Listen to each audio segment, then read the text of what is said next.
हीच एकजूट पाहून सरकारच्या पायाखालची वाळू सरकली आहे असं अभिजित पानसे यांनी म्हटलं। पुढे आपण आज सर्व एकत्र झालेलो आहोत। एका मुजोर परप्रांतीय दुकानदाराला चाप देण्याचं जे काम केलं असेल तर या दोघांनी केलेलं यांच्या मनापासून धन्यवाद धन्यवाद धन्यवाद धन्यवाद। झेंडा दे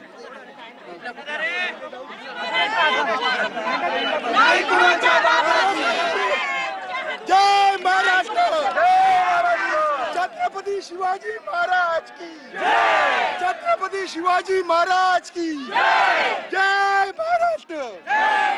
अरे मीराबाई तर आमच्या मराठी माणसाचा नाही कुणाच्या बापाचा।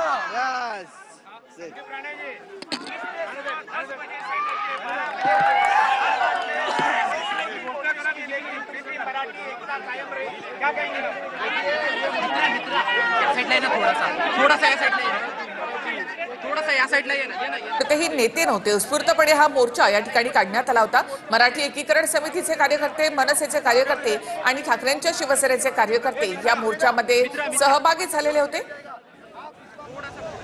त्यानंतर आता पोलिसही या आंदोलकांशी संवाद साधताना तर हा मोर्चा आधी मीरा रोड स्थानकापर्यंत येण्यापासून रोखण्यात आला होता, मात्र वाढती संख्या पाहता पोलिसांनी ही परवानगी दिली आणि आता मीरा रोड स्थानकाच्या बाहेरपर्यंत हा मोर्चा या ठिकाणी आलेला आहे। पोलिसांचा मोठा बंदोबस्त आज आपण मीरा रोडमध्ये पाहतोय। ज्या मार्गावरून मोर्चा काढण्यावर मनसे ही ठाम होती, आक्रमक होती, त्या संपूर्ण मार्गावर पोलिसांचा मोर्चा होता।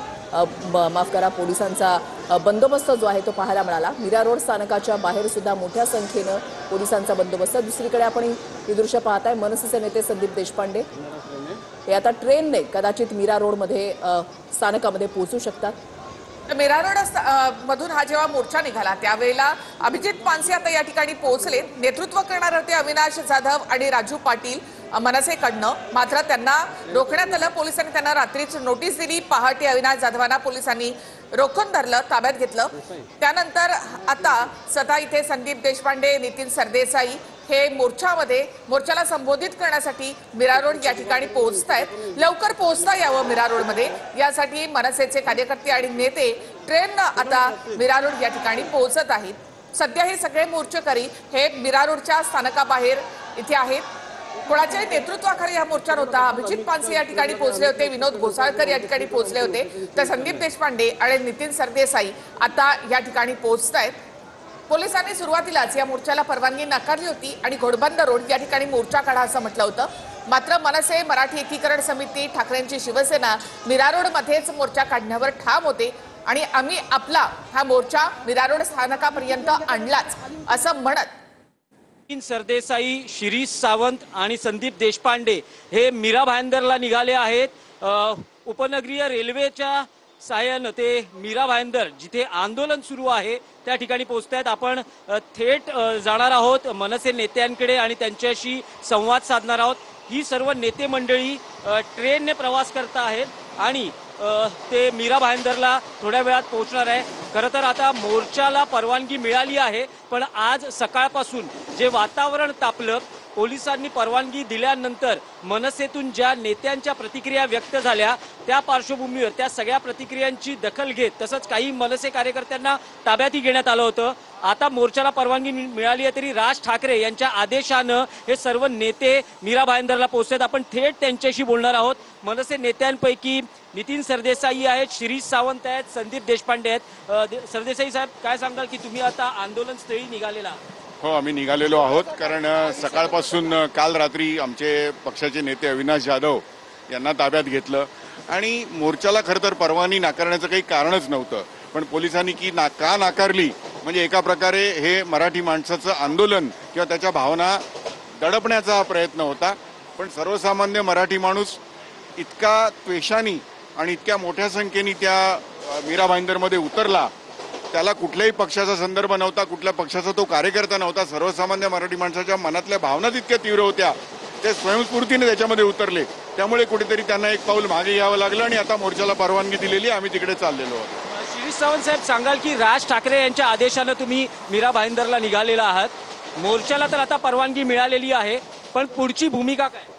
नाही, काय आता आहे की सरकार नथीतून तीर मारायचं काम करत आहे आणि खरंच त्यांच्यावरती लोकांचा विश्वास झालेला नाही आहे. त्याच्यामुळे एकदा मराठी ताकद दाखवणं गरजेचं आहे. आजची ही सुरुवात आहे. बघूया सरकार कसं काय नमतं ते याच्या पुढे, नाहीतर आमची पुढची पावलं तर सुरूच राहणार याच्या पुढे. संदीप देशपांडे, तुम्ही म्हणालेलात की संदीप देशपांडे, सरदेसाई साहेब, खरं तर असं होतं की मोर्चाचा मार्ग बदला अशा सूचना स्थानिक पोलिसांकडून होत्या. तर आता मोर्चा नेमका कसा निघतो या बाबतीत काही कल्पना आहे का? आंदोलन कसं होतं? पहिली गोष्ट अशी आहे की जर एखादा मोर्चाला परवानगी नसताना तो मोर्चा निघू दिला जातो आणि दुसऱ्याला तो मोर्चा इतक्या लांबची जागा सांगत होते की साधारणपणे तिकडे कोणीच राहत नाही किंवा तिथे त्या जिकडे ती घटना घडली त्याचा काहीच संबंध नाही. त्यामुळे एका अर्थाने कुठेतरी दडपशाहीच होती. आणि आता तिथला कुठला मार्ग वगैरे जो काय निवडलाय तो आता आम्हाला तिथे गेल्यानंतर कळेल.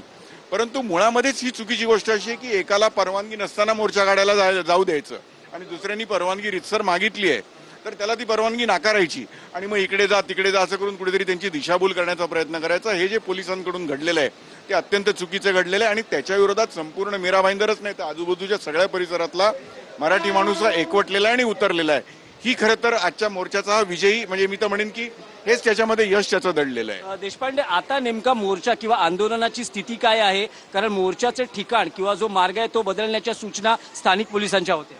नाही, निश्चितपणे मला असं वाटतं की ज्या पद्धतीची दडपशाही सरकार करू पाहत होतं, आज मराठी माणसांनी सरकारला उत्तर दिलंय. एक वेळ कुठल्या सगळ्या पक्षाचे काय फक्त आमच्या पक्षाचे कार्यकर्ते नव्हते किंवा कुठल्या पक्षाचे काय, हे सगळे मराठी माणसं म्हणून एकत्र येऊन या दडपशाहीच्या विरोधात आजचं आंदोलन. आता मोर्चा किंवा आंदोलन कुठे होत आहे? कारण जो मार्ग बदलायला सांगितलेला आता मोर्चाला परवानगी तिकडे गेल्यावर मला समजेल, पण जी माझी माहिती आहे त्यानुसार मोर्चाला परवानगी दिली आहे आणि मोर्चा तिथे चालू आहे.